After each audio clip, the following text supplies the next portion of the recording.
क्योंकि स्टूडेंट्स को परीक्षा की कसौटी से गुजरना पड़ता है, इसीलिए उनके लिए याददाश्त कैसे बढ़ाएं, इसका महत्व बढ़ जाता है। स्टूडेंट्स के लिए आयोजित कार्यक्रम परीक्षा पे चर्चा में वो देश भर के छात्रों से सालाना जुड़ते हैं, मोटिवेट करते हैं। उन्हीं चर्चाओं में से हम ले आए हैं कुछ स्पेशल टिप्स हमारे एग्जाम वॉरियर्स के लिए। मोदी जी के पास मेमोरी बढ़ाने की कोई जड़ी बूटी तो नहीं है, लेकिन खुद के अपनाए कुछ मेमोरी ट्रिक्स जरूर हैं, जो वो बड़े इनोवेटिव अंदाज में समझाते हैं। आइए सुने। आप सोचिए ही नहीं कि आपके पास याद करने की शक्ति नहीं है। अगर आप खुद से जुड़ी कुछ घटनाओं को देखें तो आपको पता चलेगा कि वास्तव में आपको बहुत सारी चीजें याद रहती हैं। जैसे आपकी मदर टंग या मदर टंग आपने किसी को बहुत ग्रामर के साथ पढ़ाया था क्या, सिखाया था क्या? नहीं सर। आपको याद होगा? नहीं। क्या स्कूल में आपने सीखी या किताब में कहीं भी नहीं? हाँ, ये सब सुन करके सीखी। तो यही वो चीजें हैं, जरा सोचिए कि आपको जो पसंद है, क्या इन चीजों को याद रखने के लिए आपने कभी कोशिश की थी?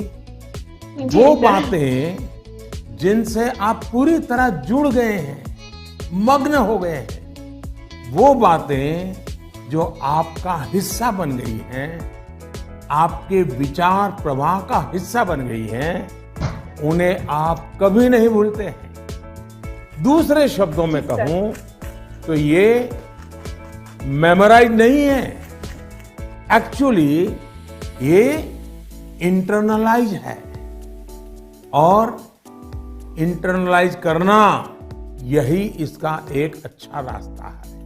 और इसलिए आपको याद करने पर जोर देने के बजाय आपको उसे जीने की कोशिश करनी चाहिए। सहजता, सरलता, समग्रता के साथ आपके पास भी वही सारी शक्तियां हैं जो किसी बहुत टैलेंटेड व्यक्ति के पास होती है। याददाश्त को बढ़ाने का गजब का मोदी टॉनिक, वो भी बिल्कुल फ्री। करना सिर्फ इतना है कि जो काम करें पूरी लगन से करें। मेमोराइज नहीं, इंटरनलाइज करना है।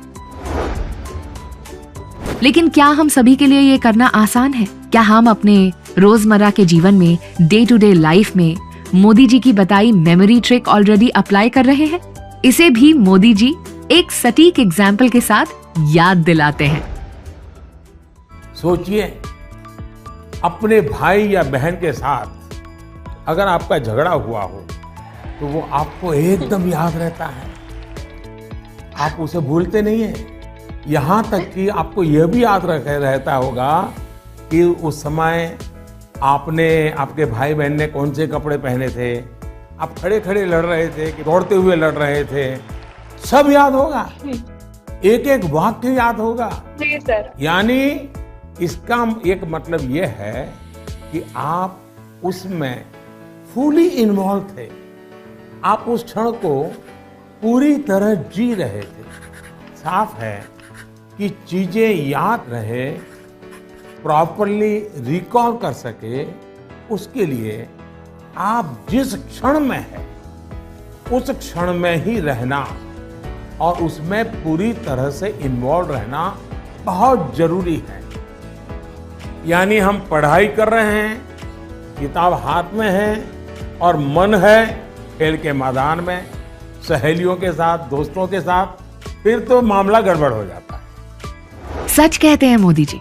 खुद को पूरी तरह इन्वॉल्व करके जब हम कोई कार्य करते हैं तो ध्यान भी नहीं भटकता, चीजें अपने आप याद आने लगती हैं। लेकिन मेमोरी को शार्प बनाए रखने के लिए कोई तो तरीका होगा, कोई तो फॉर्मूला जरूर होगा। इसके पीछे छिपी है विजुअलाइजेशन की ट्रिक। आइए मोदी जी से जाने और आजमाएं। आगे जाकर आप में से कोई विद्यार्थी अगर साइकोलॉजी पढ़ेगा तो उसमें मेमोरी बाय एसोसिएशन का कंसेप्ट विस्तार से समझाया जाएगा। आप याद कीजिए कि स्कूलों में सुबह असेंबली में राष्ट्रगान होता है। अब जन गण मन हर कोई गाता है, लेकिन क्या कभी आपने जनगण मन गाते समय आपने उस राष्ट्रगान के साथ देश में ट्रैवल किया क्या? आप उसके साथ जो शब्द आते हैं उन शब्दों के साथ अपने आप को विजुअलाइज कर पाए कि नहीं कर पाए?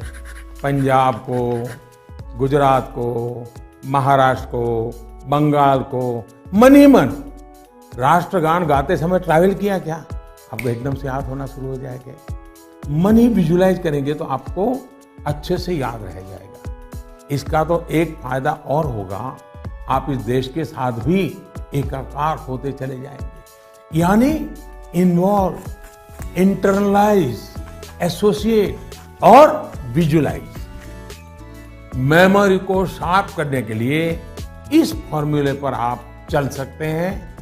बहुत सुंदर।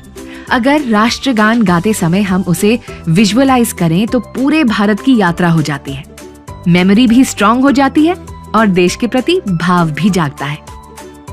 आशा करते हैं कि मोदी जी के बताए फॉर्मूले हमारे एग्जाम वॉरियर्स की मेमोरी को स्ट्रांग बनाने के लिए जरूर फायदेमंद साबित होंगे।